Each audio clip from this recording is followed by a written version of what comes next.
Bueno, pues como ya me presentaron, yo soy Vicky González, soy fundadora de Workroom. Voy a tratar de hablar con la tranquilidad y templanza que el ponente anterior, pero yo me acelero y como que me pongo nerviosa, entonces voy a intentar. Este, bueno, les contaré un poco de mi trayectoria más en los siguientes slides. Aquí empecé la presentación y me quedé trabada viendo esta palabra, mientras que escogía las tipografías y cosas que nada más a los diseñadores nos importan. Me le quedé viendo mucho y tanto que hasta dudé que la estuviera escribiendo bien, porque ya saben, cuando ven mucho una palabra que empieza como que a cambiar de forma y le empiezan a cuestionarse todo. Entonces la busqué en el diccionario para ver que no la estuviera cagando básicamente, y la significado literal es una línea que a lo largo del tiempo sigue el comportamiento de una persona, básicamente.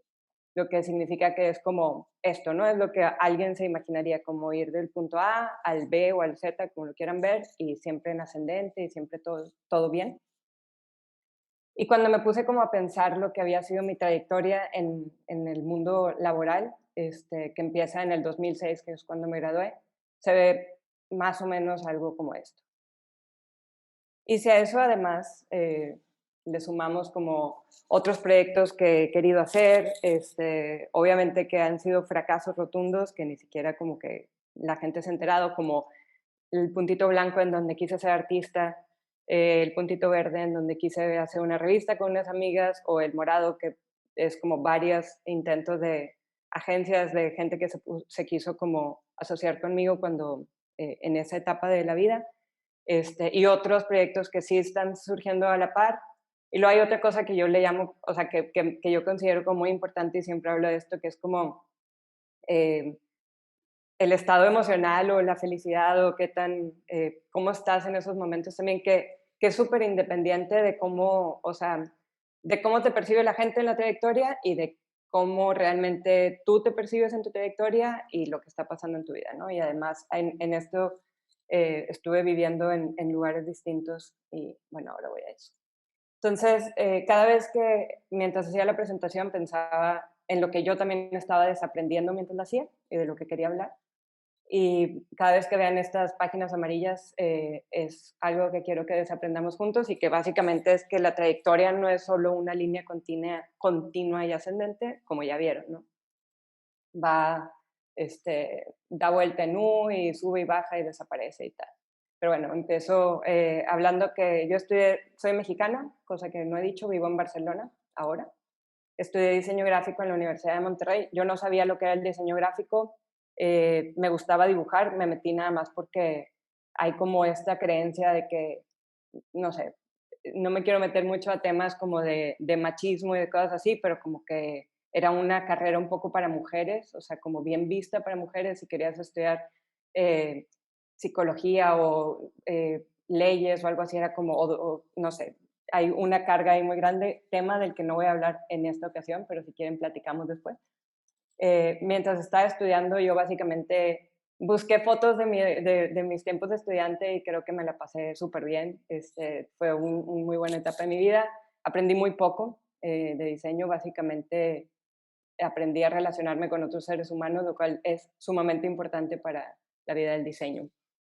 Entonces, justo en el año en que me gradué, o que me iba a graduar más bien, entré a trabajar a una agencia que se llamaba Menos 101 en mi ciudad natal, Monterrey, que era como en ese tiempo, yo creo que las pocas, así contadas con las manos, agencias de diseño que hicieran diseño cool realmente, que estuvieran como que, pues que tuvieran como estas referencias de todos lados del mundo. Acuérdense que aquí no había internet, o sea, había, pues no todos teníamos, yo no, o sea, bueno, realmente eso es lo que iba a contar ahora. Cuando llegué a trabajar ahí, nunca había usado una Mac, o sea, en mi casa teníamos PC, en la escuela también había PC. Entonces, lo primero que pregunté fue, ¿dónde es Internet? Imagínense.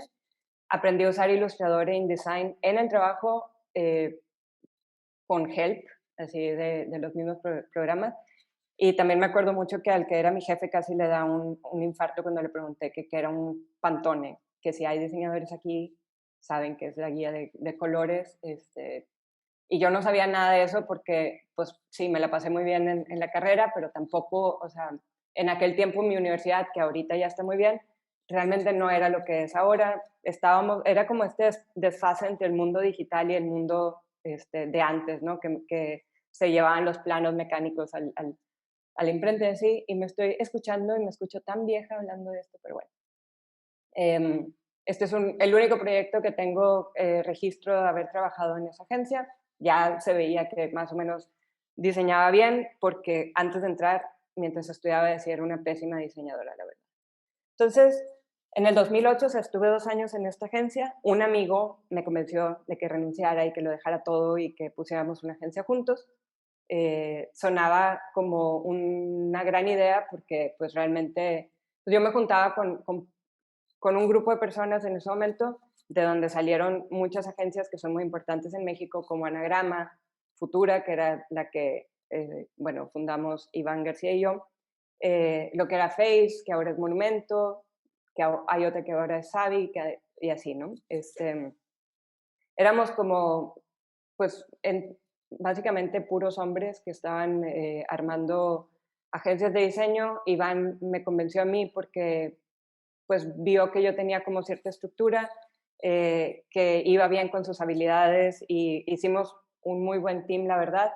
Puse los años que estuve ahí, bueno, no sé si conocen Futura, estuvo en el Chispa Fest del 2017 al parecer, y pues se hizo rápidamente una gran agencia reconocida internacionalmente, proyectos súper grandes, muchos empleados, coolness, como pueden ver en la foto, y bueno, lo puse separé los años así como para hacerlo más dramático de todos los años que estuve trabajando a la par con Iván, liderando esta gran empresa.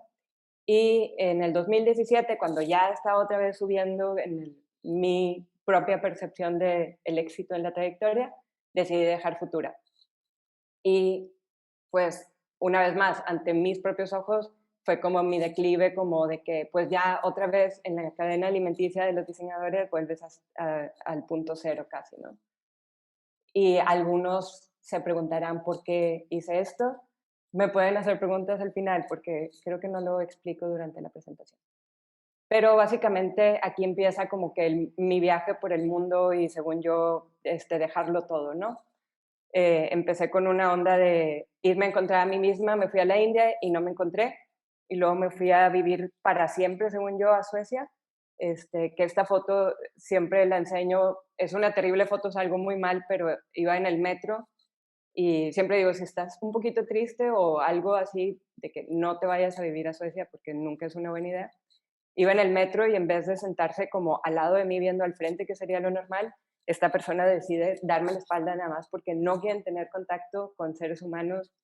Y a mí me va muy bien ese tipo de personalidad, pero puede ser súper duro para un latino estar en esa frialdad, ¿no? Lo que me hizo estar en Suecia fue que empecé bueno, desde que me salí de Futura, inmediatamente empecé a trabajar como freelance porque pues a eso me dedico, eso hago, la gente me conoce, el típico amigo del amigo que, pues que ya sabía cómo trabajo y en vez de darme estos proyectos que normalmente le das a un freelance, me empezaban o sea, me refiero a alguien freelance que va empezando, me daban ya proyectos que fueran como de agencia, como si yo tuviera empleados, ¿no? O sea, este fue uno de los primeros que hice al salir de Futura, que fue los interiores de un restaurante en Copenhague que se llama La Neta, junto con una cervecera que es muy famosa danesa que se llama Mikkeller. Y bueno, aquí fue la primera vez que como mexicana empecé a diseñar, no tratando, o sea, como abrazando esta mexicanidad que muchas veces le sacaba la vuelta, pues porque les estaba dando esto a los suecos y daneses que medio como que albureándolos y poniéndole como estas cosas que para nosotros latinoamericanos es muy normal, pues en verdad les encantó, es un éxito rotundo, todo bien. Aquí estoy hablando propiamente de los interiores porque el branding ya estaba hecho. Trabajé también con una marca en Bruselas, muchas cosas como que me conectaban de que, o sea, querían una visión mexicana para un proyecto europeo que estuvo bien eso.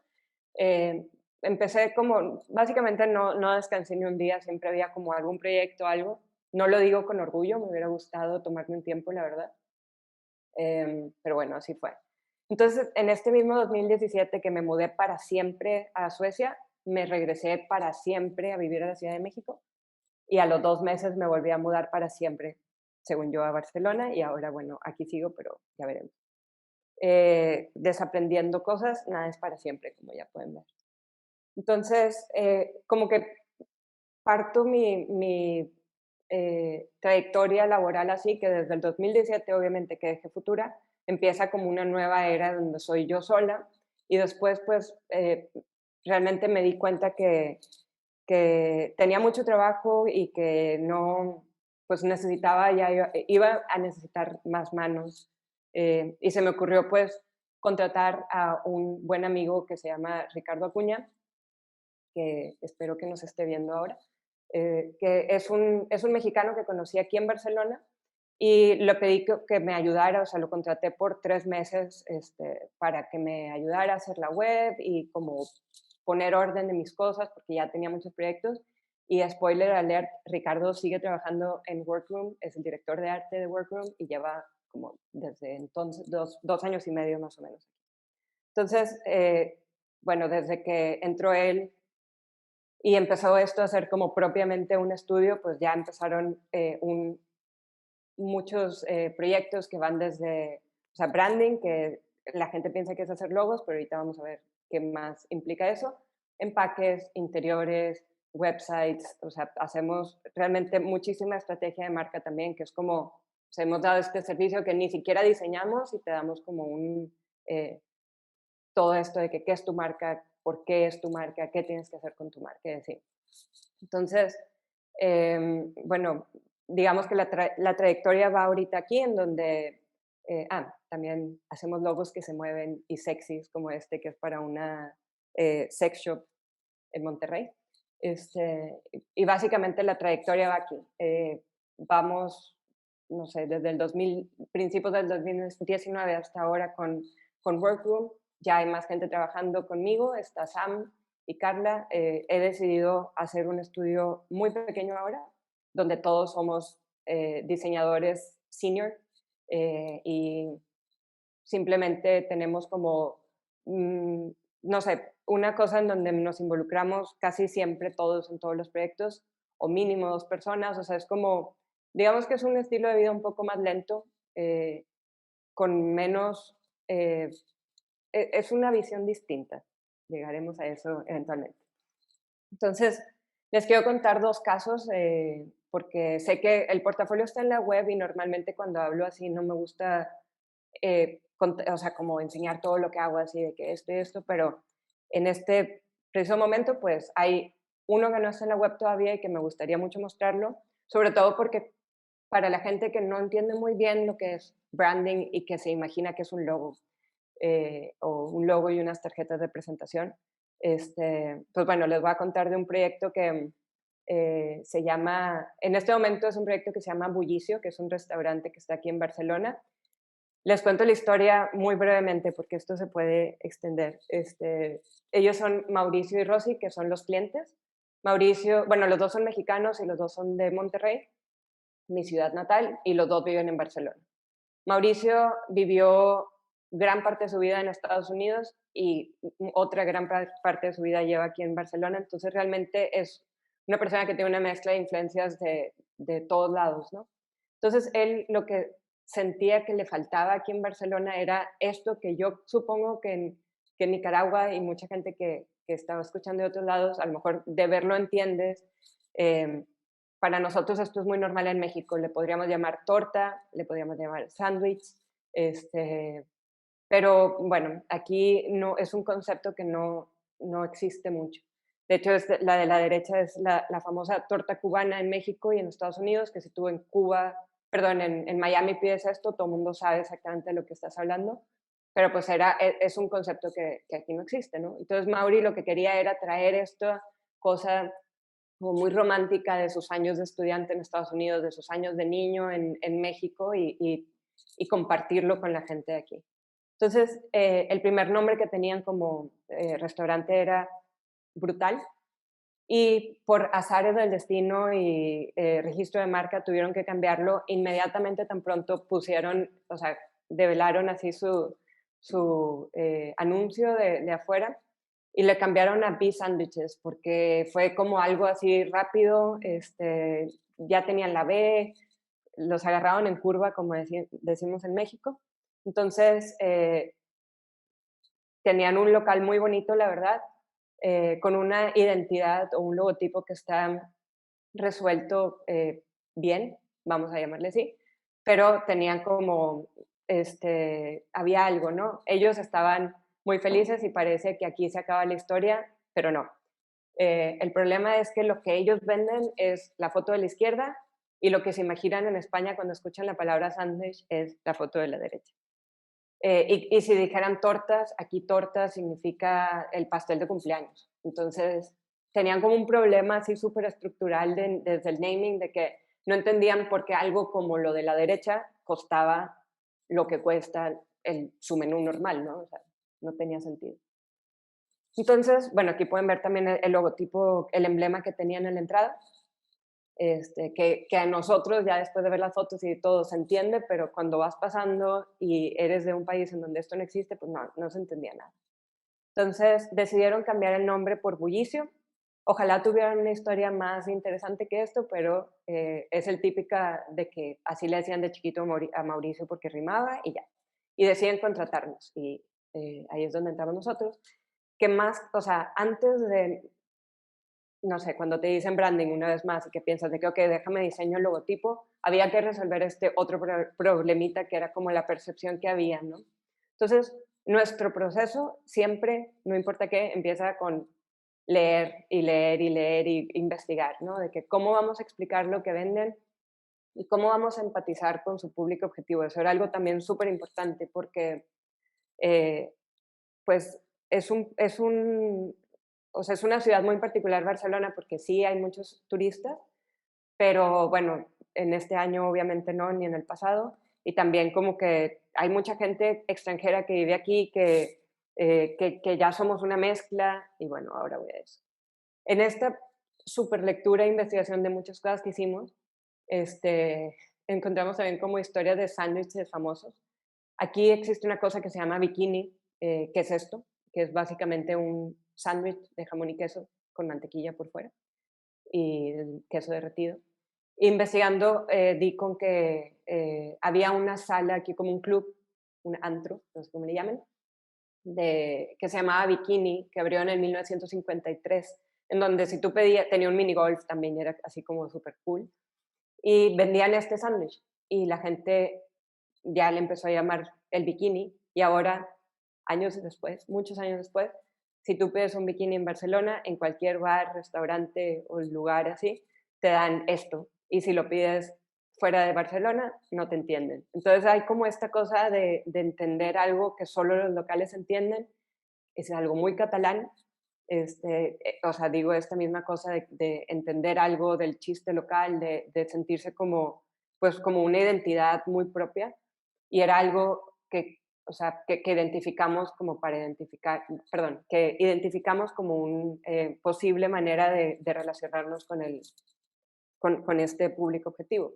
Entonces, se nos ocurrió darle identidad a su producto. No nada más que el restaurante se llamara Bullicio, sino que esto que ven es un bullicio. Entonces ya en el menú diga bullicio cubano, pide un bullicio, vamos a bullicio, y hacer como este lenguaje, y quién sabe que a lo mejor en 40 años o no sé cuánto, te puedas pedir un bullicio en Barcelona, en cualquier bar, y ya sepan que es una cosa así grande que cuesta más que un sándwich normal, ¿no?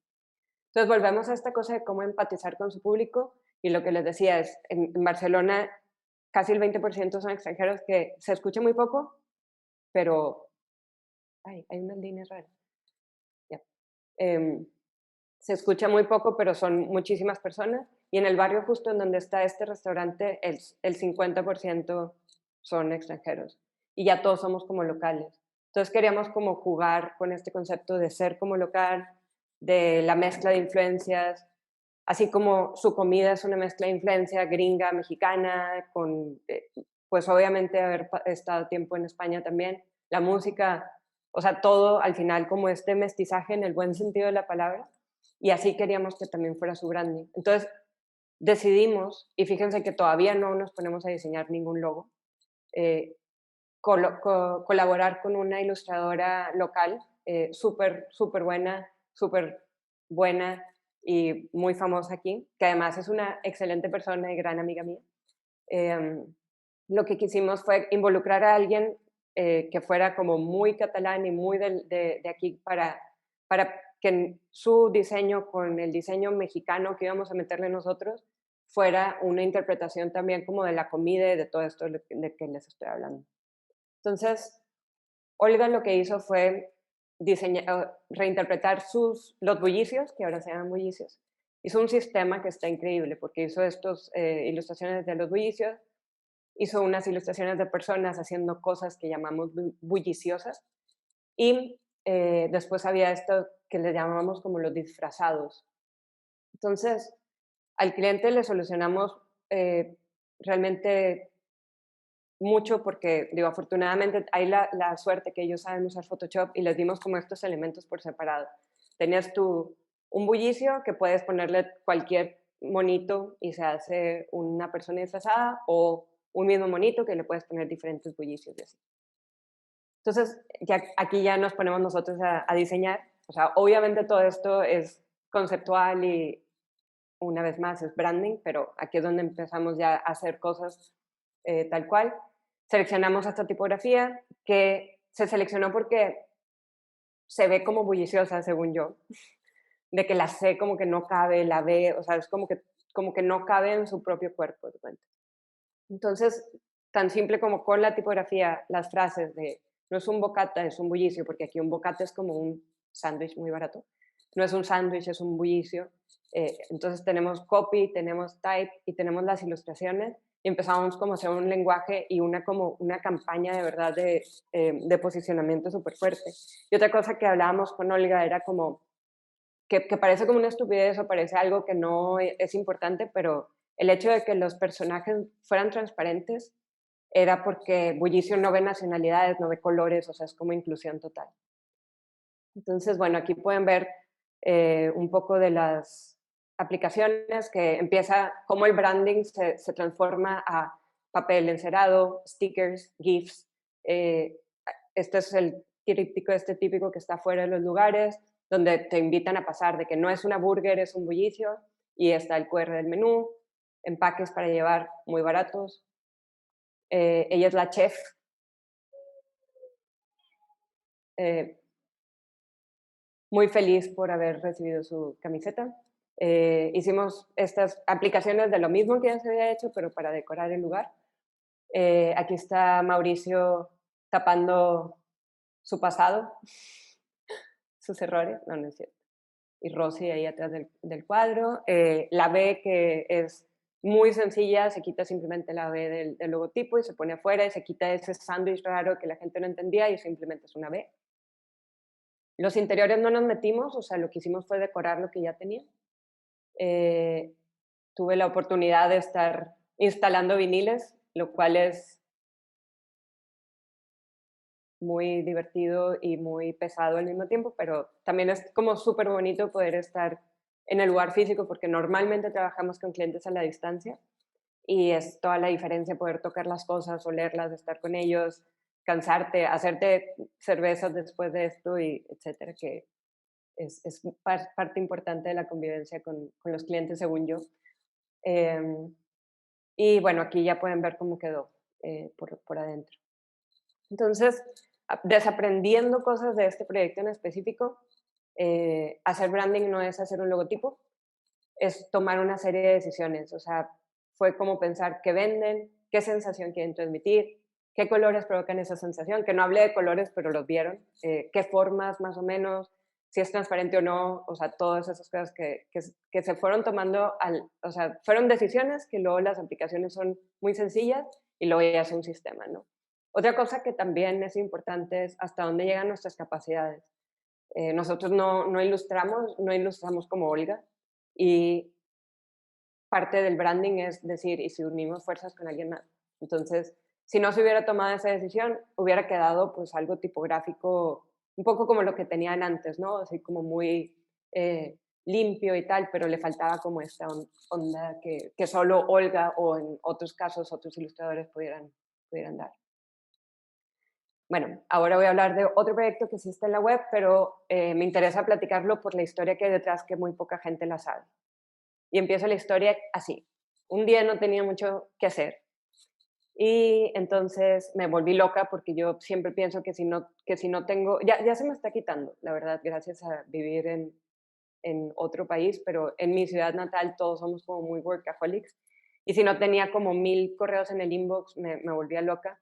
Entonces contacté a un antiguo cliente que es este branding que había hecho antes de cultura alimentaria que se llama Enrique Pérez y es, les digo que muchas veces termino mis amistades, termino siendo amiga de mis clientes, si todo sale bien.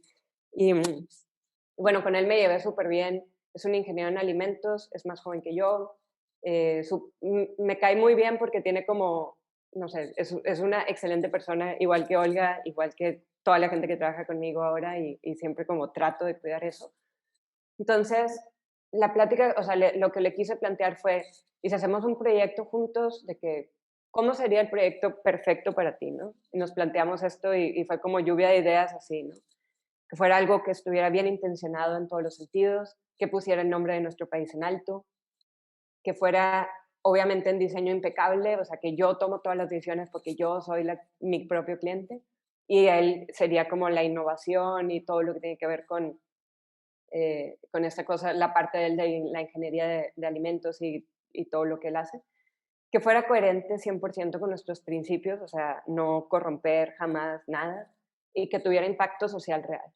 Entonces, se cuenta que nos llevamos de tarea qué podría ser ese proyecto, y nuestra idea era hacerlo y ya, o sea, ver qué pasaba, a lo mejor nada más iba a quedar algo para portafolio y ya, ¿no? Era como un ejercicio de escuela casi. Entonces, nos llevamos de tarea a pensarlo y a él se le ocurrió, a mí no, la verdad, a mí no, yo no hice bien mi tarea, meternos como al mundo del chocolate, específicamente al movimiento Bean to Bar, que no sé si lo han escuchado, Bean to Bar como del grano a la barra. Es un proceso de elaboración de chocolate en el que la gente, el que hace el chocolate se involucra desde que quita el fruto de la tierra hasta que se envuelve la barra.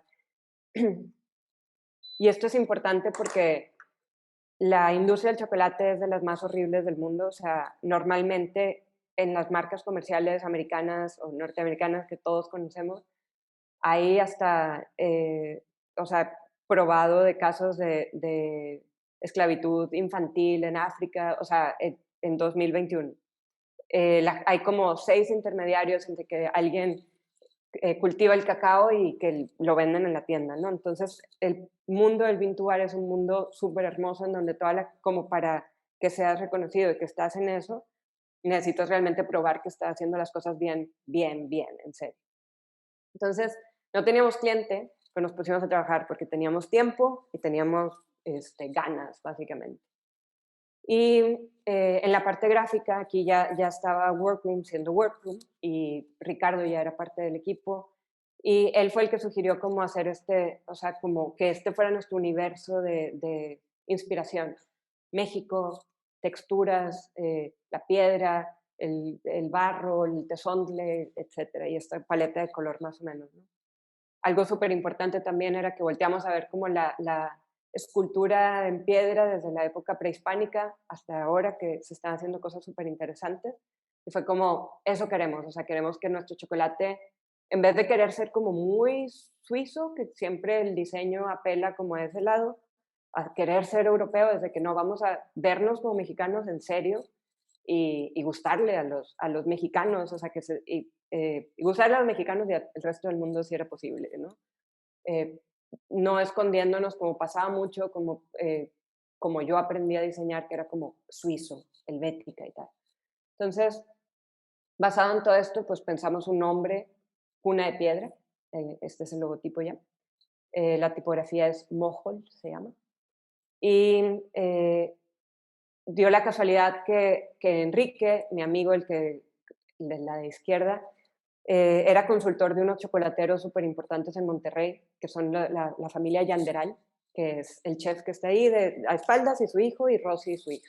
Entonces ellos son como, o sea, aquí que me dijo, oye, estas personas están súper, o sea, wow con el chocolate y lo que hacen, pero además es el tipo de persona que queremos al equipo, tienen nuestros mismos valores, son excelentes personas, cero ambición, o sea, seguro se van a meter a un proyecto así. Entonces, lo que hicimos fue presentarles a ellos un proyecto y estos son los primeros bocetos que mostramos, de que les enseñamos que, lo que queríamos hacer, nuestras intenciones, que era básicamente salvar al mundo, según nosotros, y salvar a México. Y estas eran más o menos las ideas que teníamos de diseño. Se hicieron otras que luego no encontré, pero unas muy feas, estas ya están bonitas. Entonces, cuando presentamos, no, o sea, fue una reunión súper bonita porque no hablamos de números, no hablamos de porcentajes, de que quién va a hacer qué, cuánto, qué. No hubo ni un número, nada más lo que vieron ni el concepto. Y casi, o sea, en verdad casi se nos salen las lágrimas. Le dijeron que sí, le entraban, que nos hacíamos socios. Entonces, nos invitaron y es como, bueno, a mí, Enrique como quiere iba a estar, pero a mí como esta parte de, a ver, este chocolate, ¿cómo ves? Con más o menos acidez, o sea, pensar en las inclusiones. Me di cuenta que hay como este lado del branding que va más allá del logo y la envoltura de un chocolate, sino que cuando o sea, obviamente el empaque, la barra y el sabor, la textura, o sea, ya había, o sea, descubrí así como un mundo de cosas aquí. Y este es como quedó finalmente hoy en el mercado. O sea, es un producto que existe, que se vende en varias partes del mundo, afortunadamente. Sacamos como los 7 de línea y hemos sido súper, súper cuidadosos en que todos los ingredientes sean de que sacados de una comunidad que necesita que, o sea, tienen como la mejor sal, pero la gente se le está yendo porque las típicas, ¿no? Que en estos, bueno, en nuestros países que hay como mucha migración a Estados Unidos por la pobreza, porque la sal es algo que se paga muy mal, por ejemplo, pero es una cosa milenaria. Y luego tenemos la Jamaica, que también es una comunidad que le piden ellos, su nombre completo es como al dios, diosa de la tierra, eh, permiso para sembrar, para cosechar, o sea, es como volver a todo esto y meterle todo ese espíritu de verdad al producto, ¿no? Que fuera bueno de la A a la Z, del bean to bar, como fuera esto. Entonces, el diseño de la barra también fue súper importante. Digo, fue como una decisión que se tomó una vez más, la misma tipografía del logo puesta en la barra y bueno, ha sacado muchas fotos, simplemente es como a la gente le gusta, es una sorpresa. Tenemos con mezcal, que no tiene alcohol. Y lo interesante de esta marca, pues es también que se ha ido desarrollando y que lo que empezó como una barra de chocolate, ahora hay chocolate para beber, hay molinillo, mandamos a hacer este molinillo. Bueno, colaboramos con un diseñador que se llama Eduardo Barrita de Oaxaca, que es donde se hacen los molinillos, como que todo volvemos a las raíces de las cosas. Esto es el kit del molinillo con los chocolates para beber. Después hay edición especial ya. Trabajamos con una comunidad que hace chile seco, que es el chile más que se está desapareciendo de México y es una manera de salvarlo. Y, o sea, un gran, gran proyecto. Todo es satisfacción así de la bonita. Con Eduardo hicimos estos cuencos también, los estamos empezando a hacer como utilitario de cocina. Y hay helado Cuna de Piedra, ahora también en Monterrey. Una colaboración con unos que hacen helados. Pero lo más importante es esto, o sea, que ya hay un grupo de personas detrás, están la gente que trabaja en el campo, la gente que trabaja en laboratorio, la gente que trabaja en diseño, que este es Eduardo, y en producción de los objetos. Y bueno, es un proyecto súper hermosísimo. Entonces, como desaprendizaje de este proyecto, podría decir que branding no es solo diseño, como ya les dije hace rato, es también sabor, textura, aromas, al igual que el pasado, también son decisiones. Con qué sal usas o sea, qué ingredientes utilizas, si usamos o no plásticos, o sea, todo eso, ¿no? Otra cosa es que los proyectos ficticios sí se hacen realidad, es posible. Muchos diseñadores, y esto si no lo saben, háganlo. Cuando no tenemos trabajo o vamos empezando, hacemos proyectos ficticios para portafolio, para atraer esos proyectos, o sea, No saben cuántas cotizaciones de marcas de chocolate he hecho después de publicar esto. No se ha hecho ninguna más, pero sí, obviamente te atrae ese mismo tipo de clientes. Y el tercer punto es que los proyectos que carecen de ambición también pueden prosperar. Y esto se lo digo más como a las marcas, ¿no? O sea, que no hubo un Excel nunca aquí de números, ni hay todavía, yo creo. O sea, es amor al arte total y yo sé que de eso no vivimos y no lo sugiero como la única fuente de trabajo, pero si es posible dedicar un poco de tiempo a un proyecto que sea de pasión, yo me organizaría para hacerlo. Y finalmente, porque sé que se va a acabar el tiempo, los desaprendizajes finales. Como resumen, al comenzar tu trayectoria no tienes que poner tu propia agencia. Trabajar para alguien está bien. Yo aprendí muchísimo trabajando 2 años para alguien más. No es normal que al graduarte seas excelente, o sea, no conozco a nadie que se salió de la escuela y ahora es wow, o sea, todos hemos pasado por trabajar y aprender, e incluso yo fundando Futura a solo 2 años de haberme graduado, pues Futura fue un proceso larguísimo de aprendizaje antes de arrancar bien, ¿no? Otra cosa es que si crees que no eres tan bueno, no te desesperes. Realmente yo creo que las habilidades en diseño y la creatividad sí son músculos que se desarrollan con la práctica, o sea, no es como échale ganas en la depresión, o sea, aquí sí, si le echas ganas y si trabajas todos los días, es como un instrumento musical, que cada vez vas a ser mejor, aunque no llegues a un nivel así que tú esperas de que a las 2 meses, pero te aseguro que eres mejor que hace 2 meses si trabajas. Y por último, esto va solo para la gente que necesita escuchar eso, que a mí tal vez me hubiera gustado que me lo dijeran en algún punto. Es que tu valor como persona no depende de qué tan buen diseñador eres, ni de qué tanto produces, ni de que si eres freelance o diseñador junior o senior o director de arte o si eres jefe de 35 personas.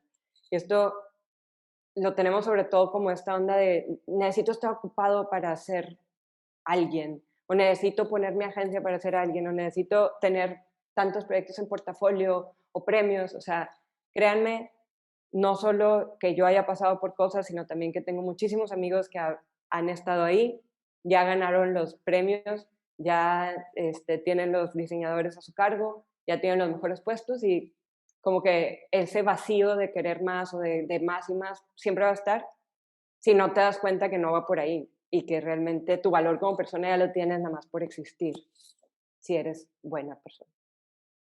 Y finalmente, ah, no, nuestro saludo final. Un segundo, saludo final del equipo de Workroom. Y ya.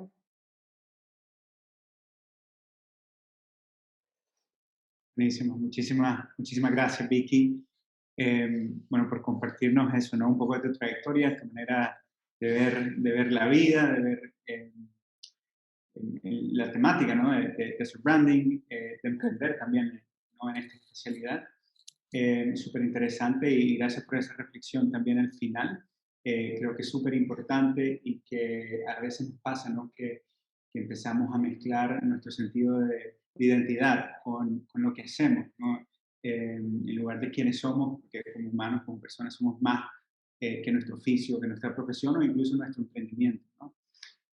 Buenísimo. Tenemos un montón de preguntas, así que traté de como, digamos, juntarlas, algunas de ellas, ¿no? Por temática, con la ayuda del equipo que tenemos detrás de cámaras. Empezamos quizás por lo más técnico, ¿no? De branding como tal. Te voy a hacer 3 preguntas que van de la mano, ¿no? Lo primero es, ¿cuál es tu proceso? Es decir, si tienes algunas herramientas o metodologías, digamos, para adquirir insights, ¿no? Hablando del tipo de proyecto, del tipo de personas al que te vas a dirigir, ¿no? Luego, en general, aparte de eso, ¿qué elementos tomas en cuenta antes de iniciar el proceso como tal, ¿no? Y por último, también, ¿cómo lo estructuras para presentarlo al cliente? ¿No? ¿Cómo haces el pitch? Bueno, el proceso siempre es investigación. O sea, obviamente si llegara otro proyecto ahorita de chocolates, no tendría que hacer la investigación que tuve que hacer con el primer proyecto de chocolates que hice. Siempre se aprenden cosas que se quedan. Pero, por ejemplo, ahorita estoy haciendo un proyecto de un tequila y es un proyecto como muy grande y muy importante para mí por muchas de las razones que hay detrás todavía no puedo hablar de él, haz de cuenta, pero bueno. El punto es que el proceso ahí ha sido ver una serie, leer un libro de como 300 páginas de un personaje de la historia de México y leer un libro de la historia del tequila y de por qué los mexicanos tenemos la mentalidad que tenemos y de por qué, o sea, ya van 2 libros y una serie y además de ver un montón de imágenes y de cosas, pero como que a mí me sirve mucho, o sea, es algo que empiezas a hacer con la práctica, de que cuando ya te dicen algo en el brief Ujú. cuando hablas con el cliente, ya empiezas a decir, como esto, o sea, en tu cabeza ya 3 cosas. Eh, lo que sirve mucho es no irse a las fuentes de diseño, o sea, no ver otras referencias de tequila. Si yo estuviera viendo otras referencias de tequila, otras referencias de restaurantes, pues haríamos siempre lo mismo. Eh, es como leer de otros temas, que eso no lo puse, lo había puesto y lo quité, pero es súper importante tener amigos de otras profesiones, eh, ver las cosas que están pasando como a tu alrededor de otras, con esta mirada de diseñador de que, ok, eso podría un día aplicarlo para tal o tal. Digamos que es como investigación siempre, o sea, bueno, la primera que me preguntaste fue investigación y luego como bajarlo a conceptos. Eh, siempre tenemos un concepto general, como en Bullicio, en este restaurante era, somos como locales o ser como este mestizaje de todo y un mestizaje de influencias, pero local. Entonces, a partir de ahí se tomaron todas estas decisiones. Eh, no me acuerdo de las otras preguntas.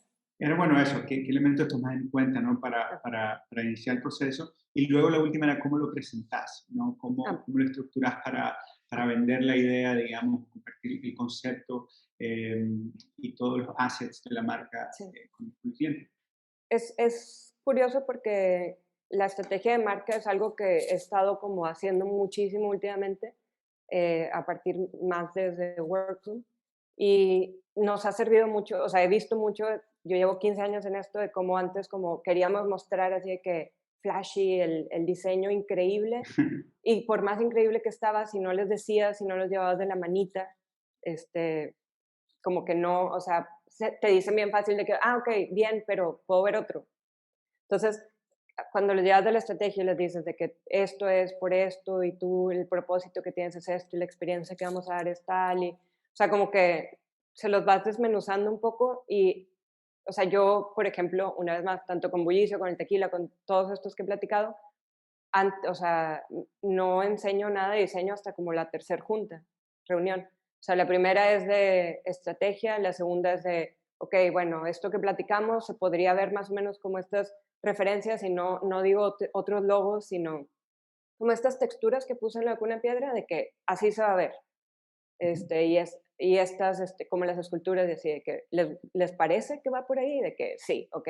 Entonces, next step, tal. Bocetos jamás enseñamos. Aquí con esto fue porque no había dinero, no había cliente, está un proceso bien raro, pero siempre enseñamos ya el proyecto hecho.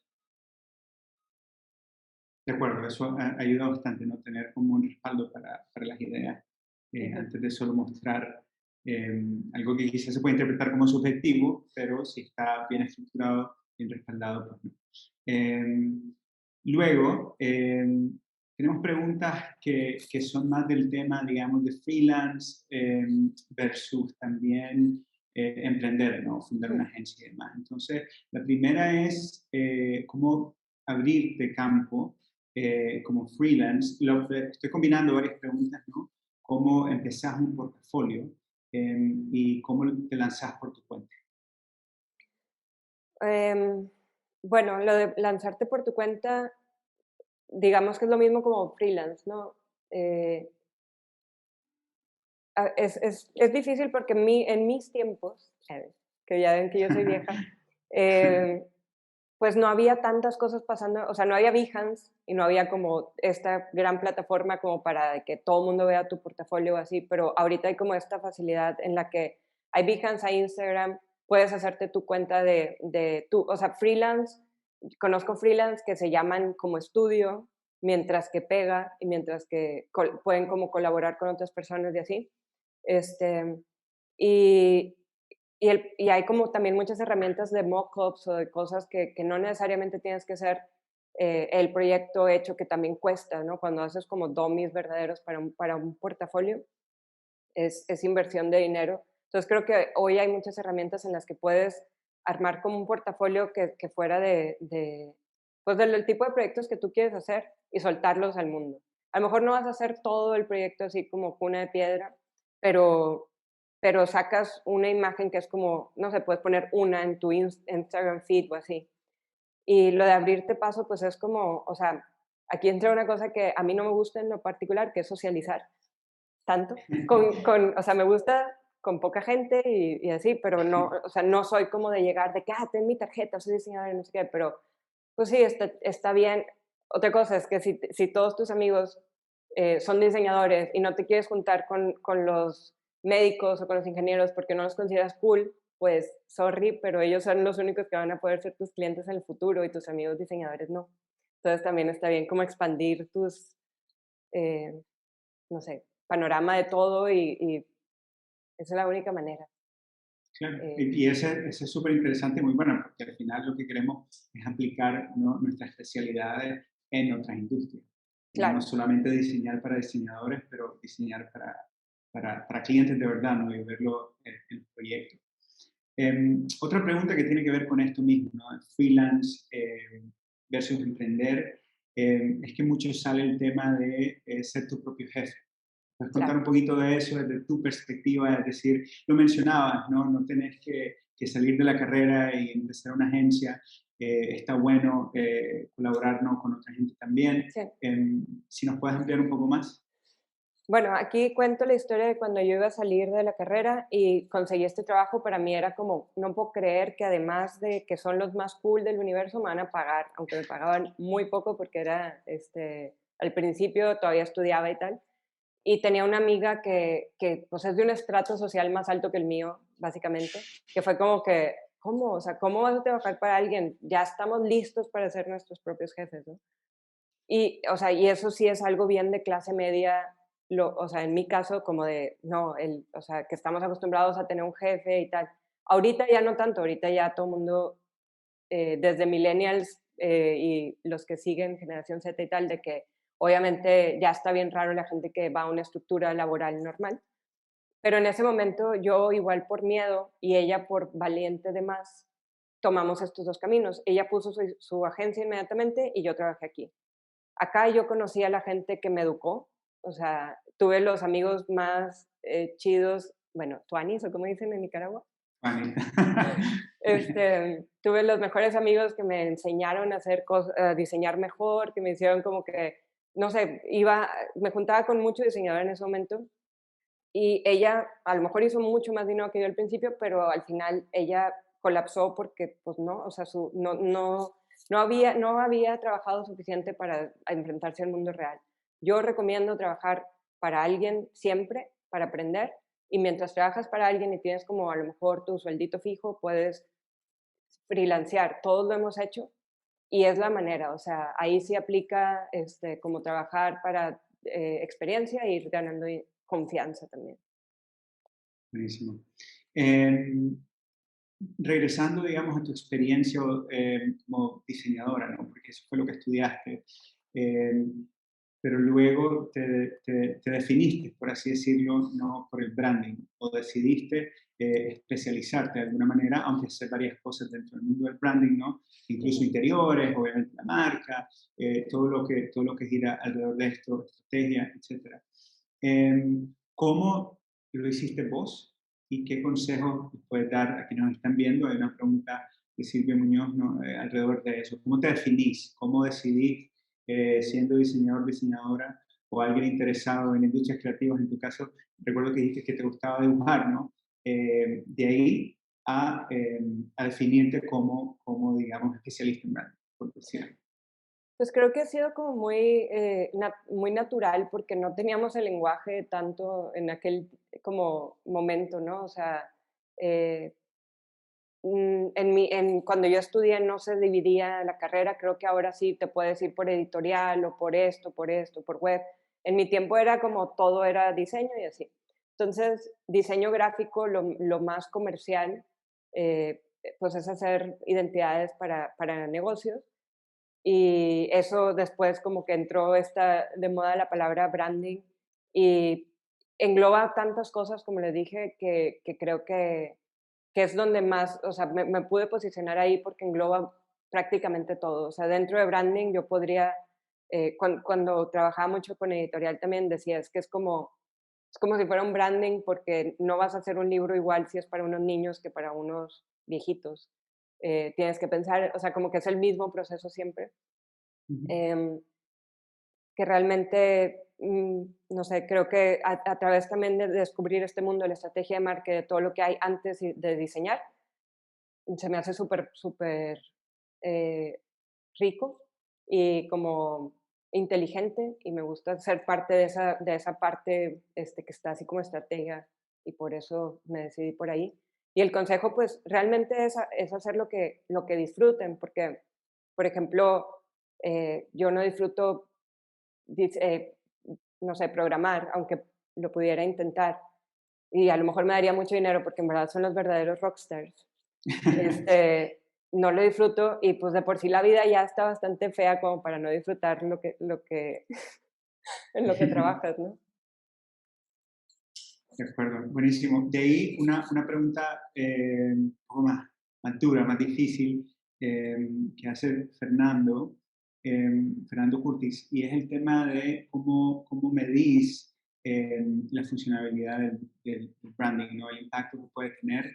Él nos comenta que no es un cliente, se la hizo, porque quizás está más interesado, ¿no?, en el tema de resolver, de tener un Ujú. símbolo gráfico, ¿no? Hacer un logo justamente, y cómo hacer que un cliente así comprenda, ¿no?, el valor de no solamente tener un logo o un isotipo, sino eso, una estrategia de marca, un Sí. proceso de branding.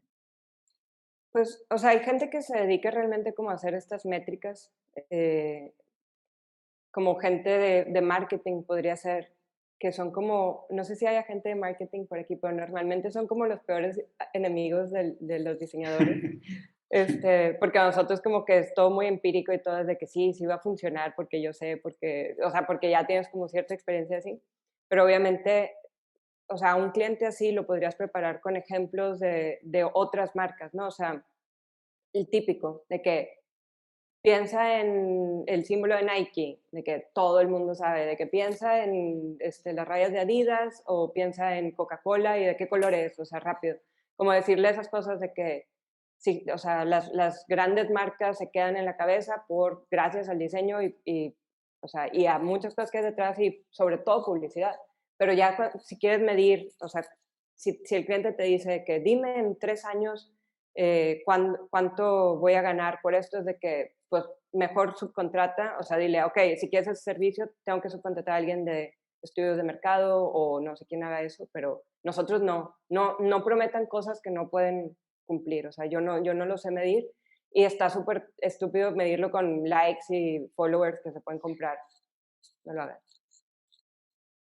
De acuerdo. Sí, es un tema también de pronto más de estrategia de negocio general, ¿no? O sea, ya entran otros factores Precios, en sí, juego, claro, ¿no? El mercado, cómo se comporta, si hay una crisis, si no, y demás. claro. Y está como difícil asegurar el éxito de una empresa si tampoco tenés el control del resto de cosas que están pasando. Eh, una pregunta un poquito más filosófica de Gilberto Echevarría. ¿Cómo logras deshacerte, superar el bloqueo mental? Yo tengo un horario de trabajo más o menos fijo de tipo 9 a 6 o 9 a 7. Y me he dado cuenta que en las mañanas trabajo mejor. y en las tardes las dejo para las cosas administrativas, reuniones, revisiones de cosas y así. Entonces, no, digo esto porque mucha gente se desvela trabajando y piensa, hay como esta fantasía del diseñador que no duerme. A mí me parece súper enfermo.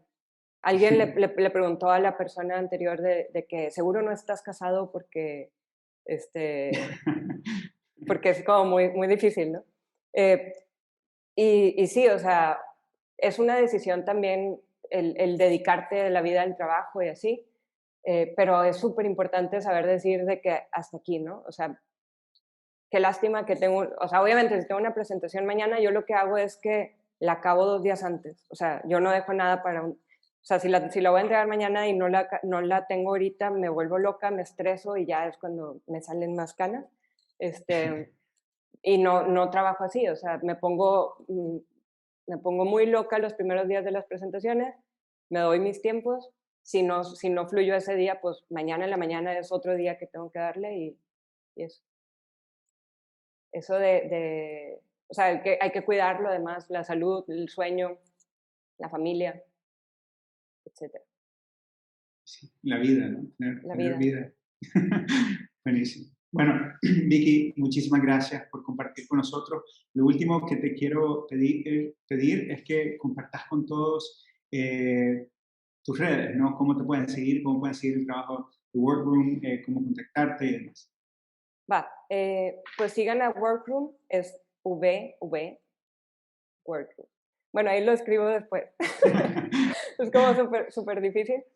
Sigan la cuenta de Workroom para que parezca que somos exitosos porque tenemos muchos seguidores, que es lo que los clientes quieren ver. Buenísimo. Muchísimas gracias, Vicky, por compartir con nosotros. Muchas gracias a todos los que estuvieron aquí. Bye. Gracias, buenísimo. Chao.